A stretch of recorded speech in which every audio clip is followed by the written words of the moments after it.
సర్వత్రా ఆసక్తి నెలకొన్న తెలుగు రాష్ట్రాల ముఖ్యమంత్రుల భేటీపై పూర్తి అప్డేట్స్ ని మా ప్రతినిధి చారి అందిస్తారు.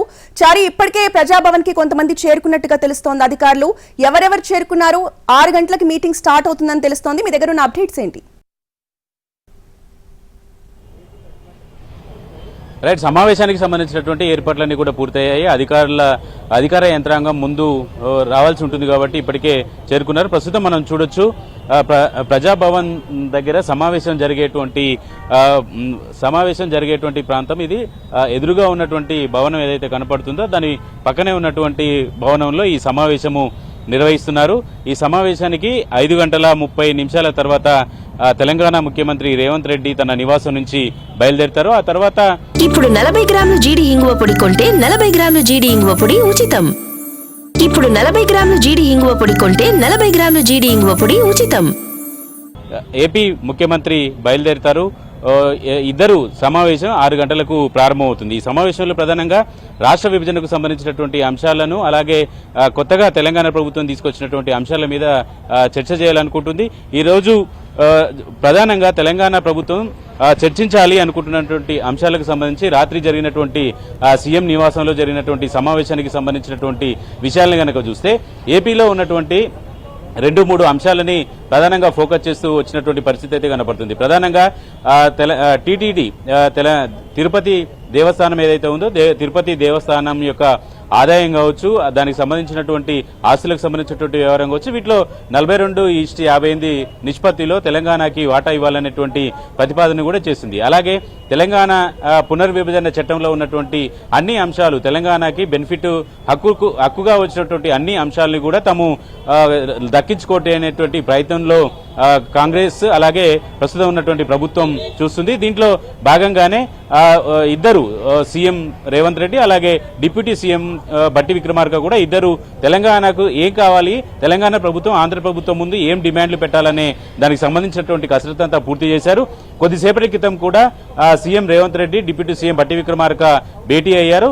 రాత్రి చేసినటువంటి నిర్ణయాలకు సంబంధించినటువంటి అంశం మీదనే ఎవరు ఏ అంశాలని ప్రస్తావించాలనే దానికి సంబంధించినటువంటి అంశం కూడా చర్చించినట్టు తెలుస్తుంది. ప్రధానంగా విభజన చట్టంలో పొందుపరిచినటువంటి అంశాలు కాకుండా రాష్ట్ర విభజన తర్వాత ఖమ్మం జిల్లాకు సంబంధించినటువంటి 7 మండలాలను ఆంధ్రప్రదేశ్కి ఆర్డినెన్స్ ను తీసుకొచ్చి 7 మండలాలు ఆంధ్రాకి అప్పగించినటువంటి నేపథ్యం. ఆంధ్ర ప్రాజెక్టు పోలవరం కావచ్చు, పోలవరం పూర్తి కావడానికి, పోలవరంలో ముంపు తగ్గించుకోవడానికి తెలంగాణకు సంబంధించినటువంటి 7 మండలాలను ఆంధ్రప్రదేశ్కు ఇచ్చిందనేటువంటి ఆరోపణ తెలంగాణ ప్రభుత్వం, తెలంగాణ నాయకత్వం చేసినటువంటి ఈ నేపథ్యంలో తెలంగాణకు ఉన్నటువంటి 7 మండలాల్ని తిరిగి ఇవ్వాల్సిందే అనేటువంటి డిమాండ్ని వచ్చేటువంటి ప్రయత్నం చేస్తున్నారు. మొదటి అంశం సభలో ఈ సమావేశంలో చర్చించేటువంటి మొదటి అంశం ఖమ్మం జిల్లాకు సంబంధించినటువంటి 7 మండలాలకు సంబంధించింది. ఆ తర్వాత నీటి కేటాయింపులకు సంబంధించినటువంటి అంశం మీద కూడా చర్చించాలనుకున్నారు. కృష్ణా బేసిన్లో కృష్ణా బేసిన్లో 811 టీఎంసీల నీళ్లు లభ్యమవుతాయని సిడబ్ల్యూసీ అంచనా వేసుకున్నటువంటి నేపథ్యంలో దాంట్లో 558 టీఎంసీల నీరు ఖచ్చితంగా తెలంగాణకి కేటాయించాలనేటువంటి డిమాండ్ను కూడా వినిపించాలనేటువంటి అభిప్రాయంతో ఉంది.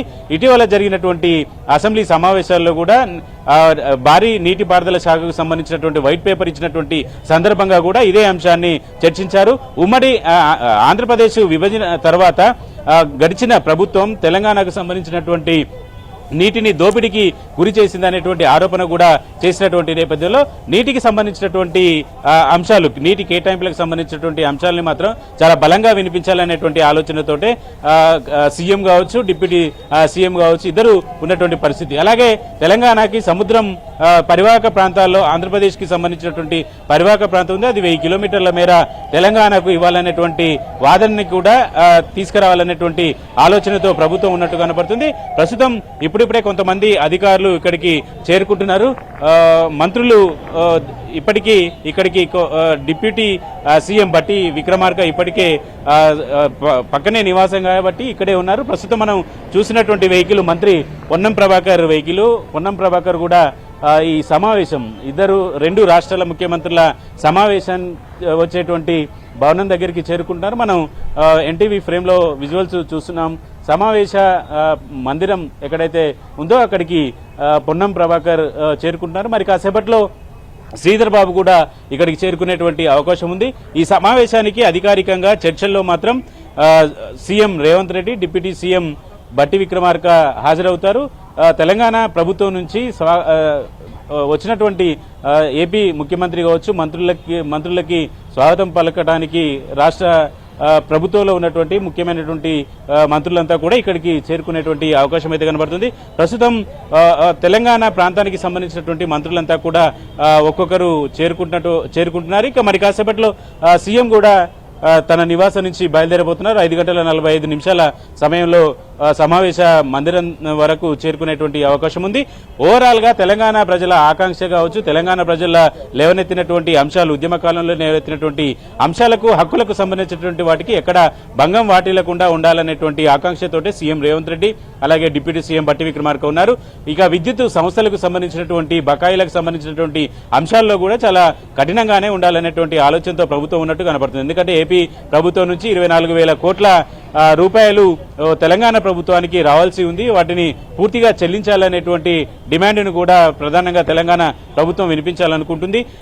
ఈ తెలంగాణ ప్రాంతం నుంచి కూడా ఏపీకి 7,000 కోట్ల బకాయి ఉంది. ఆ బకాయిలు ఇవ్వడానికి తెలంగాణ ప్రభుత్వం సిద్ధంగా ఉంది అనేటువంటి అభిప్రాయాన్ని కూడా తెలంగాణ ప్రభుత్వం నుంచి చెప్పాలని సీఎం అలాగే డిప్యూటీ సీఎం బట్టి విక్రమార్క పూర్తిగా ఒక నిర్ణయానికి వచ్చారు. అయితే ఏపీ నుంచి రావాల్సినటువంటి 24,000 కోట్ల బకాయిల్ని మాత్రం వెంటనే చెల్లించాలనేటువంటి ఒత్తిడి కూడా చేయాలనేటువంటి ఆలోచనతో తెలంగాణ ప్రభుత్వం అయితే కనపడుతుంది. ఓవరాల్ గా ఈ రోజు మరి కాసేపట్లో జరగాల్సినటువంటి ఈ సమావేశంలో మాత్రం కొంత వాడి వేడిగానే ఇష్యూస్ అలాంటివి కాబట్టి కొంత చర్చ అయితే జరిగేటువంటి అవకాశం అయితే కనపడుతోంది.